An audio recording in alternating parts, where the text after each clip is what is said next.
Já de volta com seu Sem Censura Pará, não esquece que o nosso programa todas as tardes é ao vivo, com uma reapresentação noturna do programa do dia, sempre a partir das 11 da noite.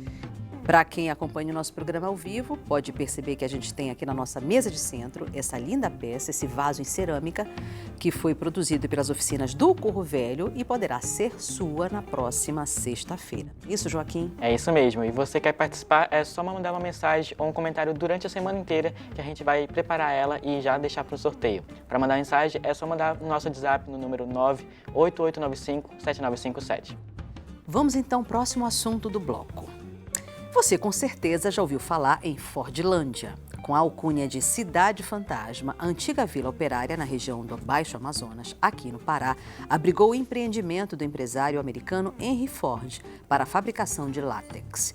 Assim como Fordlândia, Belterra, próxima a Santarém, também nasceu com o mesmo destino, que infelizmente não prosperou devido a diversos problemas, entre eles o surgimento da borracha sintética.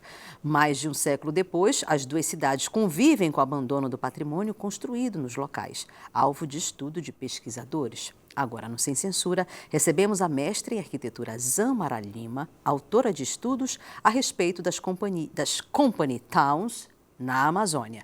Ela conversa com a gente sobre o caso específico de Fordlândia e Belterra e a tentativa de preservação desse patrimônio. Zamara, que prazer poder te receber aqui e para a gente conversar no Sem Censura sobre essas duas cidades. Do ponto de vista histórico, o que representa as cidades de Fordlândia e Belterra para o estado do Pará e para o mundo? Obrigada, o prazer é meu de estar aqui, pelo interesse e pelo convite também agradeço. O projeto, inicialmente em Forlândia, ele é importante porque foi um dos primeiros grandes empreendimentos com um investimento internacional, principalmente aqui na Amazônia. Né, a gente tem outros exemplos, né? Posteriormente veio a Vila Serra do Navio, que a gente conhece, no Amapá. Então, foi um dos primeiros grandes empreendimentos.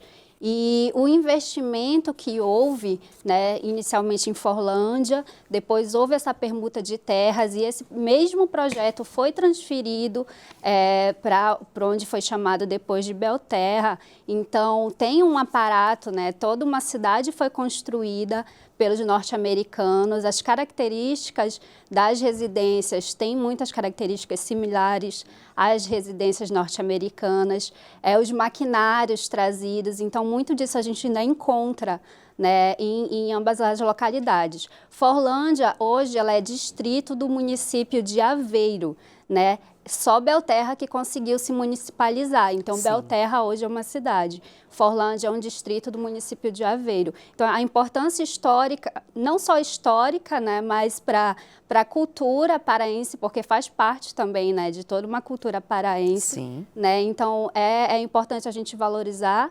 a questão histórica e também a memória desses moradores, né? Porque a partir do momento que se fala que é uma cidade fantasma, né, esses moradores eles são esquecidos. Então, a importância da gente ressaltar que ainda existem moradores, que esses moradores têm memórias e histórias a serem contadas. Né? A gente chega, eles têm o prazer de contar o que os pais viram, como era o regime da companhia. Sim. Né? Então, é interessante para muita gente se interessa por esses assuntos e eu fico feliz com esse interesse. Né? E é importante a gente levar adiante essas memórias. Bem, falando em interesse, o que é que o Henry Ford viu nesta região? Então, na época, a companhia, eles estavam buscando autossuficiência na produção desses automóveis. Vamos remeter ao tempo, ao ano de? Isso, ali pós-revolução industrial. Perfeito. Né? Então, eles começaram a fabricação dos automóveis e ele dependia ainda da borracha, né, para a produção dos pneus dos automóveis. Ele queria autossuficiência, ele não queria depender de ninguém. Então, foi quando ele mandou pesquisadores, né, em busca de uma terra que pudesse produzir essa seringa. E eles vieram parar aqui na Amazônia. Foi quando ele conseguiu a concessão dessa gleba, né, o governo, a União na época, sim, concedeu essas terras para a produção dessa seringa, né? Do látex. Então, realmente era uma região próspera? Era cheia de seringal? aquela região? Eles fizeram a produção, a monocultura na época, né, da seringa, e aí um dos fatores que não teria dado certo o empreendimento foi justamente o surgimento de uma praga, né, que acabou com a plantação. Então, foi um dos fatores, um dos fatores mais conhecidos, inclusive, o fato do empreendimento não ter dado certo. Mas tem outros fatores também, principalmente pela permuta. Por exemplo, por que eles saíram de Forlândia e foram para Belterra? Um dos fatores era a profundidade do rio Tapajós na época da seca, né? Porque a localização de Forlândia no período da seca dificultava muito a chegada dos grandes navios, né, que traziam todos os equipamentos. Então, no período da seca era dificultado. E Belterra já fica numa região que o rio Tapajós é mais profundo, né? Então ia facilitar a chegada desses grandes navios. O outro fator é a questão do relevo, né? Porque Forlândia, em algumas das fotos daqui a pouco eu mostro, que já estão passando, já. Os nossos telespectadores estão podendo acompanhar. Essa foto é em Belterra. Né? A gente vê a caixa d'água de ferro, que é bem característica, né? Tem tanto em Forlândia quanto em Belterra. Essa caixa d'água de ferro. Você chegou a mandar para a produção uma imagem de como era no tempo em que a fabricação de látex estava prosperando? Não. Eu enviei só as fotos mais recentes das últimas visitas que eu fiz, né? Mas para mostrar as residências. Muitas ainda são conservadas, essa é em Belterra também, na Vila Mensalista.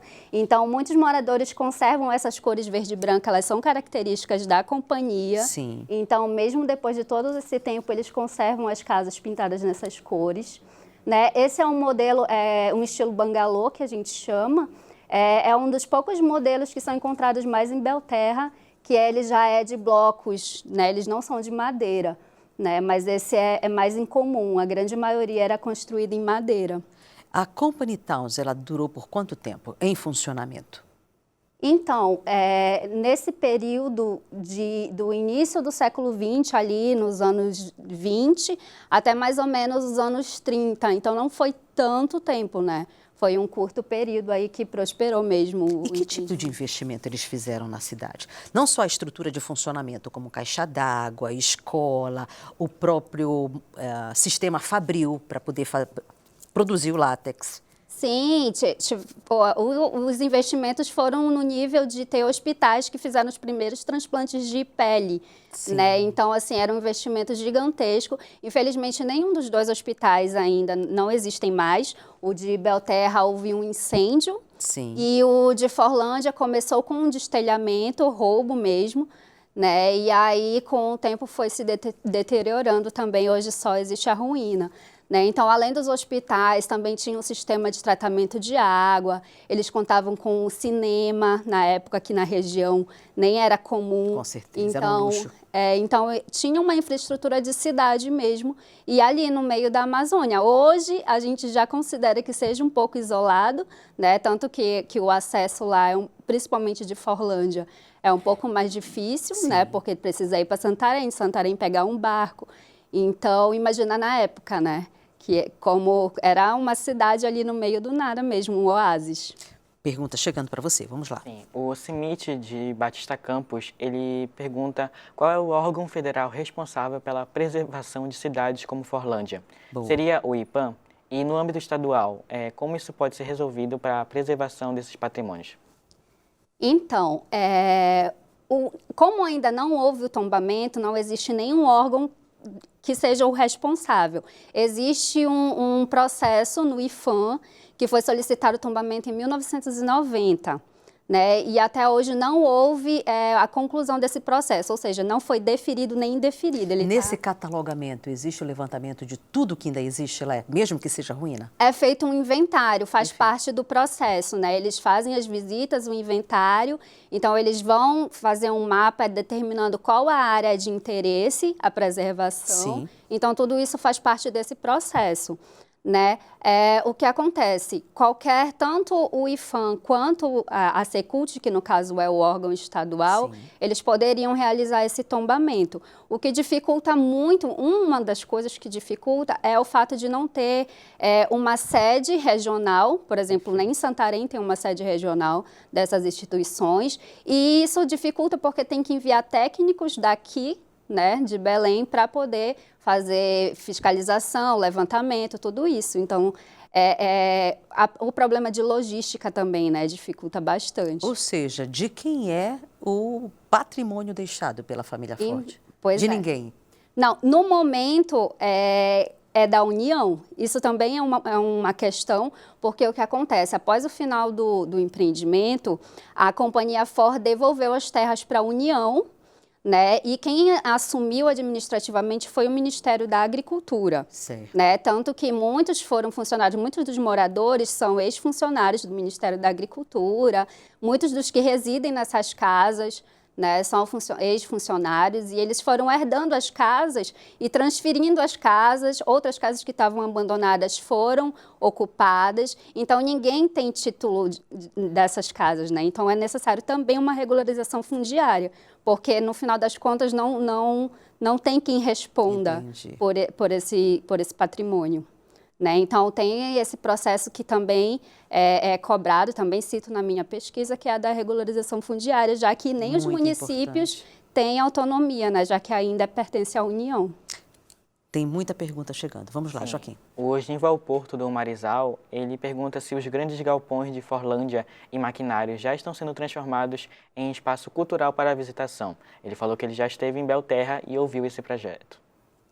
Então, os galpões não. Belterra conta com um centro de memória, Sim. que eu achei muito legal, que foi uma iniciativa do próprio município, né? Mas eles ocuparam uma casa mesmo, uma desses modelos, uma casa de madeira, e fizeram uma espécie de memorial com fotos, objetos da época, né? Mas os galpões, Forlândia esses galpões são mais visíveis, até porque a gente chega em Forlândia, a gente já se depara, né? Fica tudo na margem, então a gente consegue ver a caixa d'água, os galpões. É muito legal também para visitar, mas esses galpões estão abandonados, eles são ocupados como estoque mesmo de material ou como garagem da prefeitura, né? No caso da prefeitura de Aveiro, que envia veículos lá para Forlândia. Então, em Forlândia, eles são mais abandonados, né? Em Belterra, a gente vê que já tem uma organização melhor nesse sentido. Perfeito. Que problemas sociais você classificaria que a população passa de Fordlândia e Belterra, já que são duas cidades que são frutos desse abandono? Belterra é um pouco facilitado pela logística que eu falei, já que é muito próximo a Santarém, que é o principal município ali da região. Então, a 1 hora de Santarém, né, tem uma infraestrutura melhor, já conta com asfalto, infraestrutura municipal mesmo, né? Forlândia fica ali na beira do rio, fica um pouco mais distante da sede de Aveiro, então eles reclamam, eles se sentem abandonados, a verdade é essa, né? Eles se sentem abandonados pelo município, já que eles não conseguiram municipalizar. Sim. Eles se sentem abandonados pelo IPHAN, já que é muito difícil a ida do IPHAN, então eles se sentem abandonados de modo geral, né? Então até para conseguir material, né, por exemplo, para reformar as casas, até isso é difícil para eles, porque eles dependem de mandar buscar esse material de alguma cidade próxima. Sim. Como, por exemplo, Itaituba, né? Então, lá conta com pequenos comércios, pesca, hoje em dia a pecuária também, né, está chegando muito lá pela região. Então, é mais essas atividades pequenas que eles contam lá. Quando é que você começou a se interessar por esse tema, Zâmara? Então, eu sou da região, né? Eu sou itaitubense, sou da cidade de Itaituba. Vim para Belém, já conhecia um pouco da história, mas nunca tinha visitado. Eu passava de barco entre Itaituba e Santarém. Sim. E via a caixa d'água de ferro e aquilo eu achava o máximo, porque não era comum, né? A caixa d'água de ferro. E aí, quando eu entrei no curso de Arquitetura e Urbanismo da UFPA, comecei a participar de pesquisas no laboratório, no LAMEMO. E aí propus para minha orientadora, a professora Cibele Miranda, que eu pesquisasse sobre, que o meu TCC ainda fosse sobre Forlândia. Sim. Então, desde o TCC em 2014, que eu pesquiso sobre Forlândia. E quando eu entrei no mestrado, eu quis incluir Belterra, porque eu via que, apesar de terem sido empreendimentos da mesma companhia, tem uma diferença entre elas, né? Toda a questão de localização, de logística, a preservação também é diferente, um nível de preservação. Então, eu quis fazer esse comparativo entre elas. Já houve a defesa da tese do mestrado? Já concluí em 2019. Que resultados você aponta como possíveis soluções para esses moradores dos dois municípios? Na verdade, do distrito e do município. O que a gente aponta muito, eu quis abordar todos os pontos de vista, ou o máximo possível. Sim. Porque esse processo de patrimonialização, ela envolve muitos interesses e envolve muitas instituições também. Então, o necessário seria que todos, mesmo com interesses às vezes conflitantes, conseguissem encontrar um meio comum, né, para atingir esse objetivo. A solução, o que seria mais urgente, né, seria a própria população se engajar. A gente participou de uma audiência pública que teve final do ano passado lá. Sim. Né, e a gente vê que tem um interesse... Essa audiência pública puxada por quem? Pela União? Por uma Câmara Municipal? Pela Justiça Federal. Perfeito. Mas teve a presença de várias outras instituições, Ministério Sim. Público, Defensoria Pública.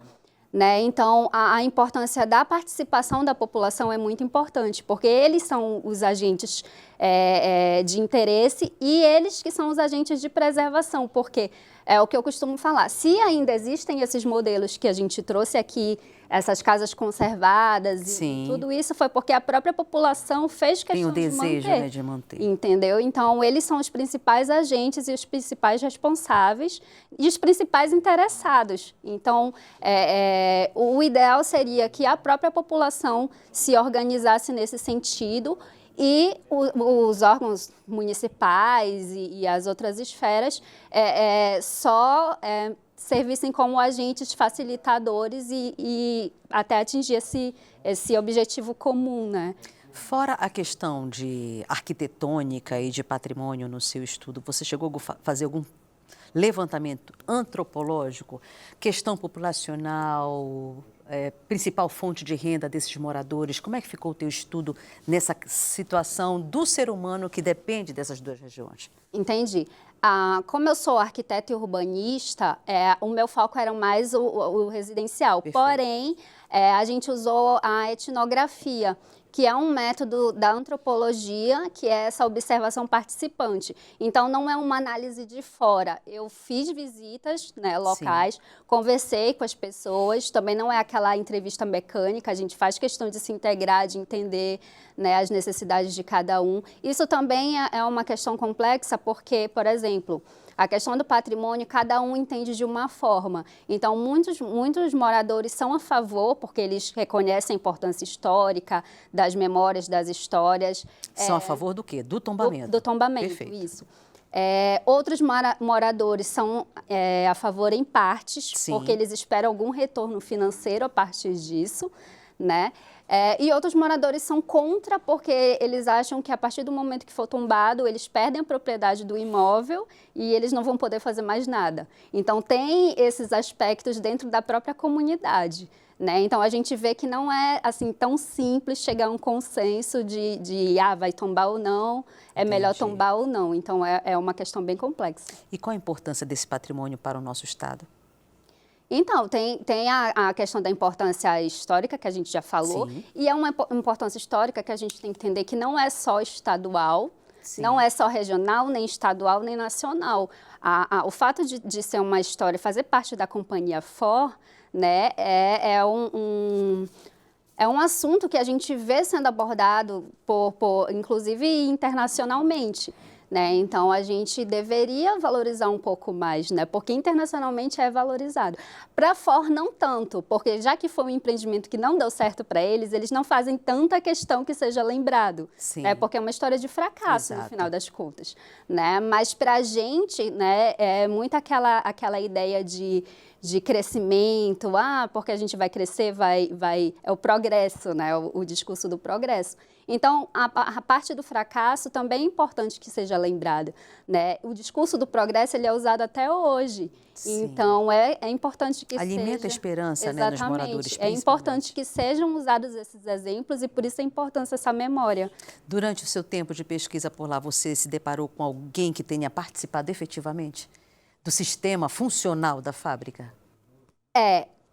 Existem muitas histórias, porém, quando a gente coloca na linha temporal, eu acredito, durante a pesquisa, eu até cito isso, que tenha sido uma herança, porque, por exemplo, teve o regime da companhia. Sim. Depois, quem assumiu foi o Ministério da Agricultura. Porém, esse regime pode ser que tenha continuado, Sim. o mesmo regime de companhia e tal. Então, aquela história, a gente ouve muito lá da sirene tocar sempre nos mesmos horários, a sirene fabril, né?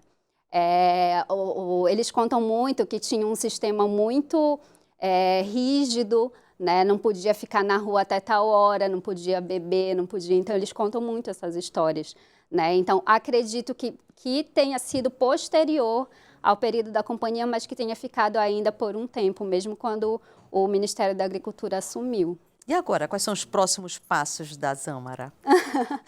Não, eu estou feliz com a repercussão da pesquisa, sim. né? Já participei dessa audiência pública, as pessoas se interessam bastante pelo assunto. E eu fico feliz porque a gente sai da academia e a gente pode contribuir de uma forma mais efetiva, né?